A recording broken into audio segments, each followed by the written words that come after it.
With these two pentalobe screws removed, we want to utilize a suction cup on the front face of our screen closest to our home button. Once we have a small bit of separation created, you'll notice we used our fingernail to continue that separation to allow our display assembly to be lifted up and reveal our iPhone's internals.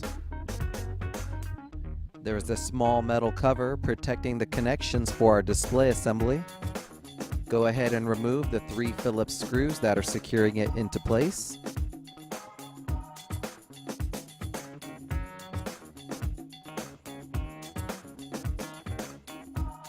And once that protective plate is removed, you'll notice the 3 connections for our display assembly that we can gently pry up on, and it should now be free for removal.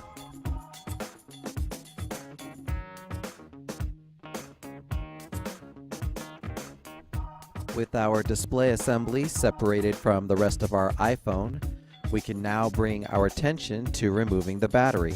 You will notice that the connection for our battery is protected with a metal cover. Let's go ahead and remove the 3 Phillips screws that are securing this cover into place.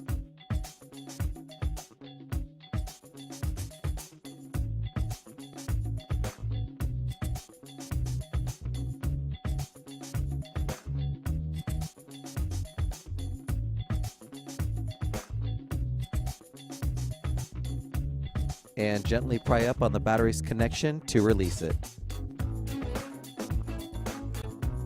Now, to completely remove the battery from the iPhone, we need to pry it up out of its secure location. Unfortunately, this time around, Apple decided to put a lot of adhesive to secure this battery in place. Be careful when prying this battery up, as you might cause damage to it. So please do use caution and a little bit of patience, but eventually it will come out of the phone.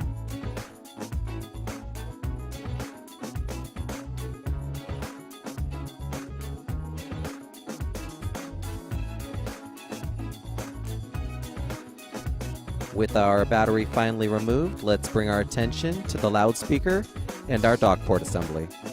Our 2 pieces are secured into the bottom of the phone with 7 Phillips screws we want to remove at this time.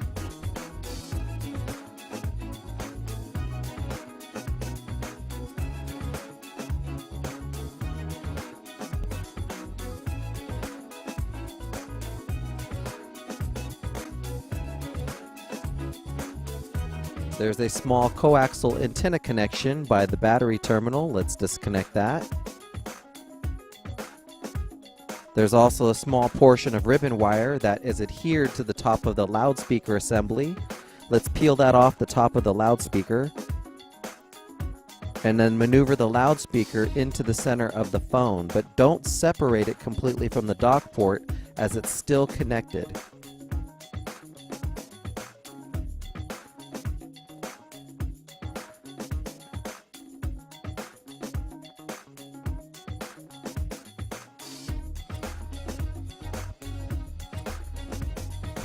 At this time, we can lift up on our dock port connection.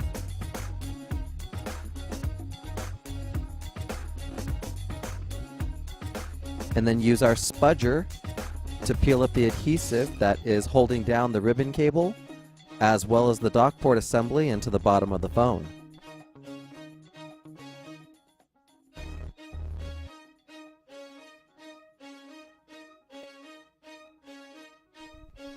It's going to take a little bit of prying and a little bit of